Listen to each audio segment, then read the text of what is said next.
Santiago, capítulo 1, versículo 1 al 3, dice: Santiago, siervo de Dios y del Señor Jesucristo, a las 12 tribus que están en la dispersión, salud. Hermanos míos, tened por sumo gozo cuando os halléis en diversas pruebas, sabiendo que la prueba de vuestra fe produce paciencia. Mas tenga la paciencia su obra completa, para que seáis perfectos y cabales, sin que os falte cosa alguna. Esta semana he tenido una sensación un poco rara. Mi hermana y Gerson se casaron el viernes, y era una fiesta que llevábamos esperando mucho tiempo, que teníamos muchas ganas de celebrar. Esas fiestas que tienes tantas ganas que lleguen, que tú durante la semana vas imaginando cómo va a ser ese momento, ¿no? Y vas haciendo una lista de cuáles son las personas que van a venir y lo bien que lo vas a pasar y lo que vas a hacer y lo que vas a bailar y las risas. Y la expectativa fue tanta que en algún momento de la semana me ocurrió algo un poco raro. Y es que empecé a preocuparme porque algo saliese mal.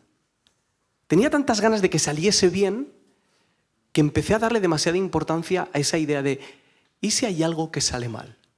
¿Y si hay algo que estropea la fiesta? ¿Y si hay alguien que al final se pierde la fiesta? ¿Y si soy yo el que se va a perder la fiesta? Y yo antes no era así. A mí antes me gustaba mucho tener expectativas e imaginar cómo iban a ser las cosas y disfrutar de soñar cómo iba a ser ese momento que iba a vivir. Pero desde hace un tiempo, creo que desde el COVID, más o menos, es como que este pensamiento es recurrente y al final no tiene que pasar nada malo para que se estropee el momento, sino que el propio pensamiento tiene la capacidad de estropearme ese momento. Y si no soy capaz de alegrarme cuando las cosas me van bien, ¿cómo voy a ser capaz de estar alegre cuando las cosas se compliquen? Ya no digo alegre, ¿cómo voy a ser capaz de mantenerme en pie, de tener ánimo, de tener la fuerza suficiente para seguir adelante cuando las cosas se compliquen? Porque al final la vida, y ya lo sabemos todos, no es fácil en absoluto. Tenemos muchas ventajas, vivimos en una parte del mundo, en una situación económica y con unos privilegios que muchos pagarían por tenerlos, y nosotros los tenemos, y ni aún así somos capaces de tener la alegría que nos gustaría tener. Y algunos aquí estáis pasando por situaciones mucho más complicadas que el hecho de preocuparse por algo. Estáis pasando por relaciones que no se arreglan o que se están rompiendo, o que se están desgastando, o por crisis económicas, o por temas de salud física, de salud mental, o la incertidumbre acerca de algo que estáis esperando os está consumiendo por dentro. Y en esos momentos de dificultad, tener gozo, tener alegría, resulta casi imposible, es hasta inhumano en cierto sentido poder alegrarte en esas situaciones. Y hay veces que ni siquiera te hace falta estar pasándolo mal para pasarlo mal. No es necesario que ocurra nada. Y ni siquiera es necesario que estés muy mal. Cuando hablamos de pasar por situaciones difíciles, como que nos viene a la cabeza la idea esta de la depresión, de estar totalmente hundido. Pero no es necesario.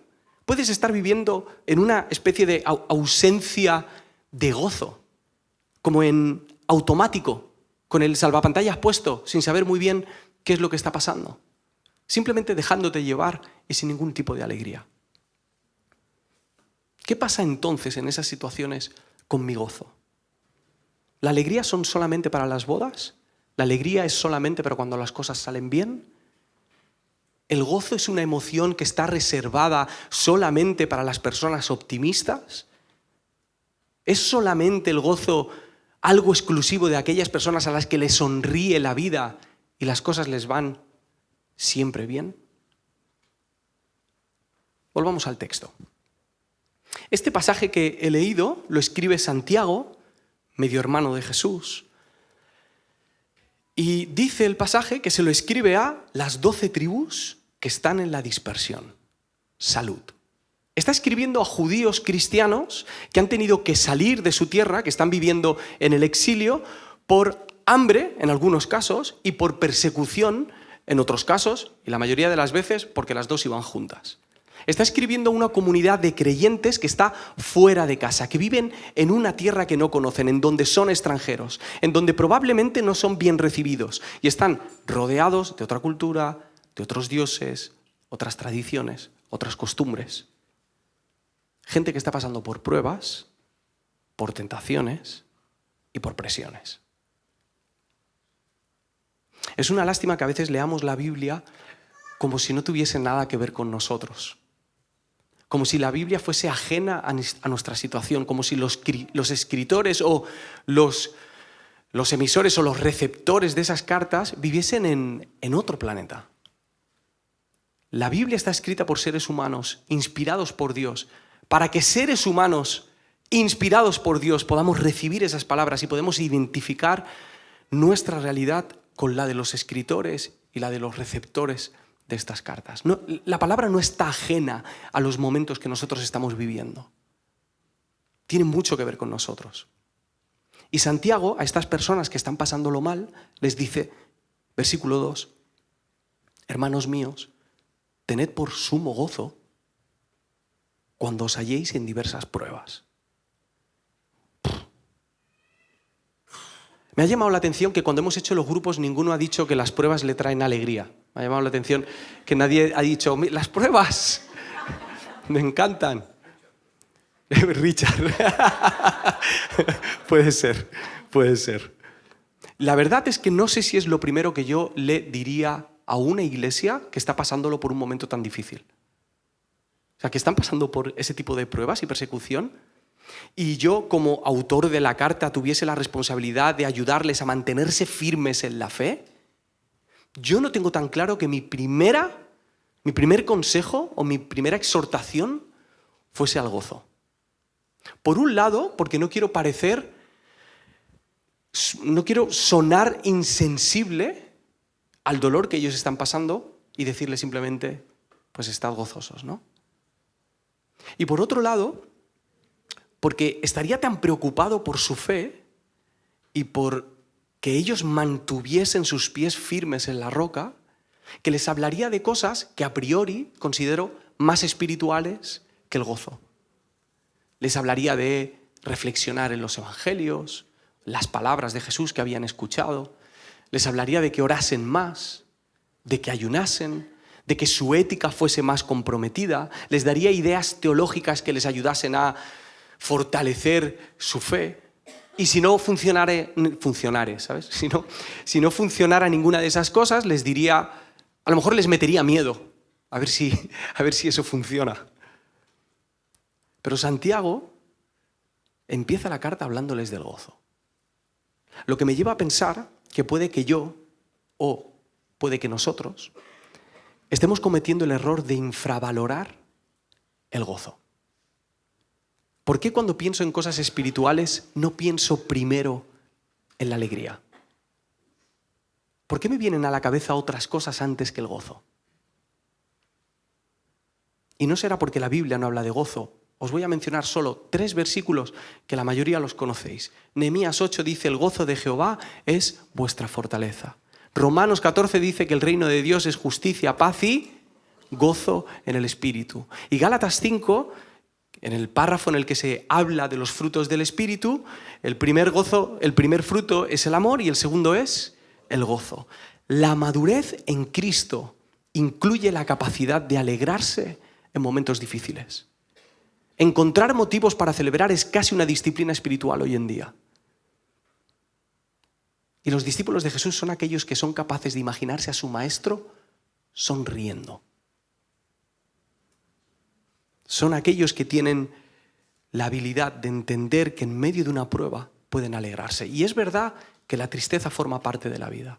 Es verdad que hay que llorar con los que lloran. Pero también es verdad que las lágrimas son pasajeras y que un día todos estaremos celebrando. Quiero aclarar algo. Cuando hablamos de gozo, no estamos hablando necesariamente de sonreír o de carcajadas, o de ser súper optimista en cada momento, o ignorar la etapa emocional por la que estás pasando. Estoy hablando de que en medio de esos momentos se pueden encontrar la paz, el bienestar, la seguridad, el ánimo, la esperanza de que al otro lado hay algo más que lo que estás viviendo en este momento. Y el gozo al que nos lleva a meditar Santiago no es un gozo irracional, no es algo loco, aunque puede parecer absurdo, pero lo que está haciendo Santiago es invitarnos a reflexionar y a pensar en el gozo. Dice, tened por sumo gozo cuando os halléis en diversas pruebas. Y aquí, la primera palabra, tened, se podría traducir también como considerar, dirigir, abrir camino o, y esta me encanta, pastorear. Pastorear. Pastorea tu mente, guía tu mente, ábrele camino a tu mente para que llegues a ese momento en el que puedas comprender que en medio de la prueba puedes tener gozo. Es decir, que el gozo no es lo que sientes en la prueba únicamente. El gozo también es lo que piensas en medio de la prueba. Y reconocer que las circunstancias no son las últimas responsables de nuestro gozo. Que la gente a tu alrededor no es la última responsable de tu gozo. Que el dinero que ganas no es el último responsable de tu gozo. Que tu salud no es responsable de tu gozo. Y ahora, permitidme, si os suena un poco herético, pero creo que lo entenderéis, ni siquiera Dios es el último responsable de tu gozo. Dios es el iniciador de tu gozo. Dios es el que te da los motivos y la capacidad para que tú puedas alegrarte. Pero lo que dice Santiago en este pasaje es que eres tú y soy yo los responsables acerca de nuestro gozo y qué estamos pensando en medio de la situación en la que estamos. La pelota está en nuestro tejado. ¿Qué vamos a pensar nosotros acerca de la prueba y cómo vamos a afrontarla? Cuando era pequeño mis padres hacían algo que me daba mucha rabia. Bueno, hacían muchas cosas que me daban mucha rabia. Pero había una que me daba muchísima rabia. Tú vas en el coche de camino a Madrid en agosto a 49 grados en un Renault 18 sin aire acondicionado, muerto de hambre, un viaje de 6 horas perfectamente en aquella época. Yo llegaba como Fernando Alonso, había perdido 4 kilos en cada viaje a Madrid, os lo juro, ¿eh? O sea, llegabas a Madrid hecho polvo. Y llevar 3 horas en el coche y decir, mamá, tengo calor. Y me decía mi madre, piensa que estás en el Polo Norte. Piensa que estás... O sea, ¿a alguien le ha funcionado eso alguna vez? Tú piensa que estás en el Polo Norte. O tú piensa que acabas de comer y que estás súper lleno de gases, de no comer nada estoy. Ese era el consejo de mis padres. Lo hacían con muy buena intención. Pero el consejo de Santiago no es así. Santiago no te está diciendo, gózate. Gózate, hombre, imagínate que estás bien. Imagínate que no estás pasando por donde estás pasando. No se trata de un gozo irracional. Es más, para que eso no ocurra, Santiago nos da motivos para que sepamos por qué podemos tener gozo en medio de la prueba. Dice versículo 3, sabiendo que la prueba de vuestra fe produce paciencia. Se están juntando aquí dos palabras que no gustan nada, prueba y paciencia, ¿verdad? Que normalmente van juntas, por cierto. Estás poniendo mi paciencia a prueba. Y este versículo nos ayuda a entender dos cosas muy importantes en medio de las pruebas. La primera es que las pruebas nos ayudan a conocernos. La prueba te ayuda a conocer el estado de tu fe. Porque cuando nos ponemos a hablar de la fe, sobre todo los que somos carismáticos o pentecostales, como que entramos en un terreno muy abstracto, ¿no? Como muy difícil de medir. Y podemos engañarnos y podemos llegar a creer que somos alguien de fe cuando en realidad no lo somos. Eugene Peterson tiene un libro muy bonito que se llama El Camino de Jesús y hace como 6 días que no menciono a Eugene Peterson en una predicación, así que voy a hacerlo, pues como una adicción que tengo, ¿vale? Dice esto, por lo tanto, el camino de la fe exige que lo probemos repetidas veces para poder discernir si estamos tratando con el Dios vivo o con alguna fantasía o ilusión que hemos inventado en un guiso de lujuria e ira, envidia o pereza, orgullo y codicia. La fe que no ha sido probada, teniendo la apariencia de fe, la sensación de fe, el lenguaje de la fe, puede ser tan solo una mera ilusión o un sueño adolescente, un soñar erótico, un engaño satánico, un cliché cultural, un encubrimiento de la soberanía propia o algo semejante. Una caricatura de la fe. Las pruebas de la fe nos muestran la realidad y nos dan la oportunidad de vivir una fe no fingida. Nos da la oportunidad de darnos cuenta si estamos viviendo en la fe en el Hijo de Dios o estamos viviendo para nuestros propios deseos. Nos ayuda a conocernos. Pero las pruebas, además, nos ayudan a crecer. Dice versículo 3, sabiendo que la prueba de vuestra fe produce paciencia, mas tenga la paciencia su obra completa para que seáis perfectos y cabales sin que os falte cosa alguna. Cuando hablamos de pruebas estamos hablando de procesos de crecimiento. Las pruebas son vitales en nuestra formación espiritual. Cuando huyes de la prueba, o te anestesias en la prueba, o niegas la prueba, estás autosaboteándote. Estás yendo en tu contra. Y no solo estás huyendo de la prueba, estás huyendo de lo que Dios quiere hacer contigo en medio de la prueba. Estás huyendo del tipo de persona que Dios está imaginando que vas a ser al final del proceso.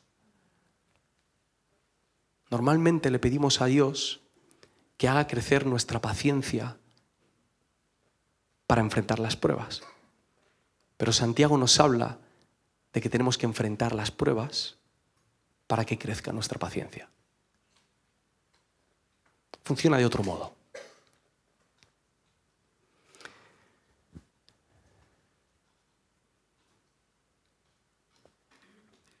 No sé si soy lo suficientemente consciente de lo revolucionario y lo rompedor que son estas palabras que está diciendo Santiago. Porque vivimos en una cultura muy materialista, en una cultura en lo que lo habitual es creer que solamente somos materia, somos átomos, somos números. Nada tiene sentido. Y si nada tiene sentido, mi vida no tiene sentido. Si mi vida no tiene sentido, mi dolor no tiene sentido. Por lo cual la esperanza en medio de nuestra cultura sería una estupidez, sería una especie de placebo, algo que nos inventamos para intentar sobrevivir y no volvernos locos. Pero estas palabras nos hablan de que el dolor tiene un sentido y un propósito. Nuestra cultura, por otro lado, también es muy hedonista. Huye de las pruebas, huye del dolor. La idea es servirnos a nosotros mismos, darnos placer a nosotros mismos a toda costa. Pero por más que lo intentemos, todos sabemos que el sufrimiento llegará en algún momento. Todos vamos a pasar por pruebas. Y dentro de la iglesia no estamos exentos de este tipo de pensamientos. Dentro de la iglesia hemos sido capaces de diseñar teologías que hagan apología y que defiendan y exalten el dolor y la flagelación y el sufrimiento. No, hay que ir tristes. Hay que tener mala cara, hay que vivir amargados. Y tenemos doctrinas súper bien elaboradas bíblicamente, muy respetables. Y también hemos sido capaces de desarrollar doctrinas exactamente opuestas, que hablan solamente del placer, de la prosperidad, del todo nos va a ir bien, de Jesús ha venido a librarnos de todo dolor. Y tampoco ayudan en medio de la prueba. Pero Santiago está diciéndonos que el dolor tiene sentido, que el gozo y las pruebas no son antagónicas, no son héroe y villano, son compañeras. Y si tú lo permites, el gozo del Señor es inevitable. Ha sonado un poco Thanos esto. Me estoy dando cuenta ahora, pero el gozo del Señor es más inevitable que Thanos. ¿Por qué deberíamos creer a Santiago? ¿Qué sabrá Santiago de mi dolor, ¿no? Qué fácil es, ¿no?, escribir una carta hace miles de años y que ahora la lea yo y yo me apañe con lo que Santiago me está diciendo. Bueno, Santiago vivió un antes y un después en su fe muy fuerte. Santiago, como decía antes, es medio hermano de Jesús. Y durante el tiempo que Jesús estuvo vivo y en su ministerio, antes de llegar a la cruz, Santiago no creyó en Jesús. Santiago tomaba por loco a su hermano. Es más, hay un texto en el que habla que le dice, vámonos para casa porque la estás liando mucho. Y hay otro texto en el que le dice, oye, ¿por qué no vas allí y predicas a ver si ellos te creen? Pero irónicamente, ¿no? Como cuando tienes un amigo que canta mal y le dices que vaya a La Voz para ver si allí se da cuenta de que canta mal. Pues era algo así, pero con Jesús. Ve allí a ver si la gente te cree. Y en el libro de Corintios, cuando relatan las personas, enumeran a las personas que se encuentran con el Jesús crucificado, mencionan a Jacobo, que es Santiago. Y creo que cuando se encontró con su hermano, se cambió todo en la vida de Santiago. Cuando te encuentras con tu hermano resucitado, qué mezcla de alegría, vergüenza, temor, adoración. O sea, ¿qué sintió este hombre cuando se encontró con Jesús? A Santiago le cambió la perspectiva de la vida, totalmente. Descubre de repente que Jesús es el Señor y no sé cuáles eran sus intereses antes, la pesca, los negocios, las criptomonedas, no sé qué era lo que le interesaba, pero en ese momento cambió todo. Y a partir de ahí, Jesús era lo único que le interesaba en su vida. Tanto es así que cuando empieza la carta, Santiago no se presenta a sí mismo como el hermano de Jesús. No se presenta así. Fijaos las palabras que utiliza. Dice, siervo, que quede claro, del Señor, que quede claro quién es el que manda. Y no dice Jesús, dice Jesucristo. Cristo no es el apellido de Jesús, por si no lo sabíais. Cristo es el título de Jesús. Era la manera de reconocer que Él era el Mesías. Él lo que está diciendo es, yo soy el siervo de Jesús. Fijaos cómo cambió su vida. Pero no solamente cambió la perspectiva de la vida de Santiago, cambió también la perspectiva de la muerte que Santiago tenía. Cuando ve a su hermano resucitado, descubre que la prueba, el dolor y la muerte no son lo que él pensaba que eran. Todo el mundo creía que el dolor era el final, pero había descubierto que detrás del dolor, detrás de la prueba y detrás de la muerte hay algo más grande. Hay gozo, hay alegría, hay fe, hay vida. Y Santiago es otro. Las pruebas solo son parte del camino de transformación para Santiago y para nosotros. Por eso creo que vale la pena creer a Santiago.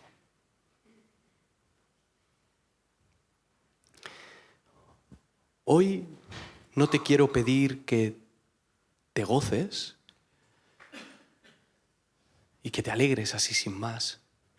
Te voy a pedir lo que Santiago pide. Que tengas por sumo gozo, que consideres por sumo gozo, que dirijas tu mente, que pastorees tu mente hasta ese momento. Y que te plantees la posibilidad de que a lo mejor en medio de la prueba que estás pasando, el gozo está presente. Que no renuncies al gozo porque no lo ves, que no renuncies al gozo porque no lo sientes, porque la cultura te dice que es imposible que ahí sientas alegría. No renuncies a ello, porque en medio de esa prueba puedes encontrar la alegría más profunda que hay, que puede dar en la paciencia más profunda que hay, que puede dar en el crecimiento y en el perfeccionamiento del alma, del carácter, de nuestro ser, de nuestra vida, de nuestros pensamientos, más grande que hay.